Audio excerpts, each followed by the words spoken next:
Daniel Garacontié was a tribal chief of the Onondaga nation. He was converted to Catholicism by Jesuit priests and was considered by the French to be a diplomat and peacekeeper for the Iroquois. He was credited with obtaining the release of a number of French prisoners from various Iroquois nations. After the flight of the French missionaries from Onondaga in 1658, Garakonthie, who, although not yet a Christian, had examined with care the customs of the French colonists and the doctrines of the missionaries, became openly the protector of the Christians and an earnest advocate for peace. In 1661 he persuaded the Onondagas to send an embassy to Quebec and to restore some of their captives as a preliminary to peace. Father Le Moyne accompanied the embassy on its return, and was received with great honor by Garakonthie, who converted his cabin into a chapel for the missionary. The chief then set out on an embassy to Montreal with 9 of the French prisoners. He was well received, restored his captives, and obtained the liberation of several of his countrymen. On his return he baffled the efforts of the chiefs who wished to make war on the French, frustrated a plot against Le Moyne's life, and prepared to conduct the missionary and the remaining captives to the St. Lawrence, Indiana, 1662.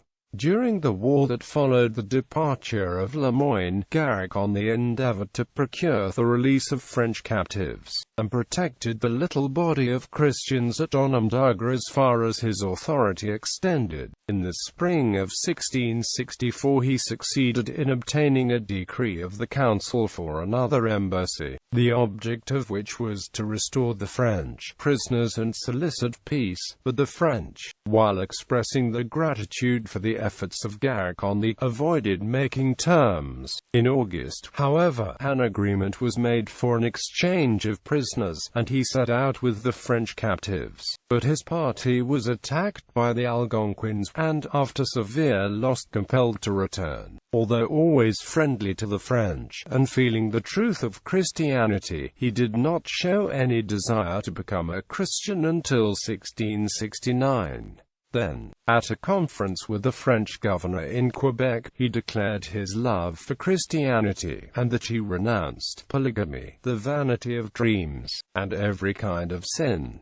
Quote, he was baptized with great pomp in the Cathedral of Quebec by Bishop Laval, the governor being his godfather, and Mlle. Boutrouet, the daughter of the intendant, his godmother. He received the name of Daniel at the font, and was then entertained with honor in the castle. His conversion produced a great effect, not only at Onondaga, but in the other settlements.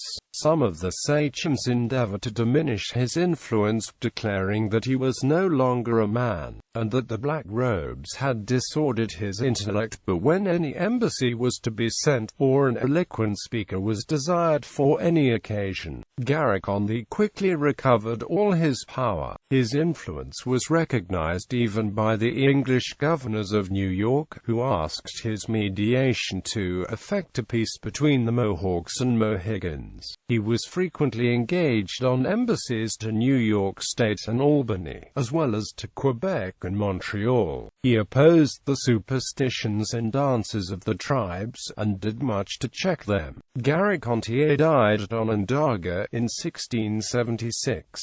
When he found his end approaching, he gave his last counsels to his family, and ordering the funeral banquet to be prepared, he invited to it the chiefs of Onondaga, and sang his death song. Then he exhorted the sachems to become Christians and to banish liquor from the cantons. In order to induce his countrymen to follow his precepts, Garakonthie had adopted many European customs, and had learned to read and write. Although advanced in years,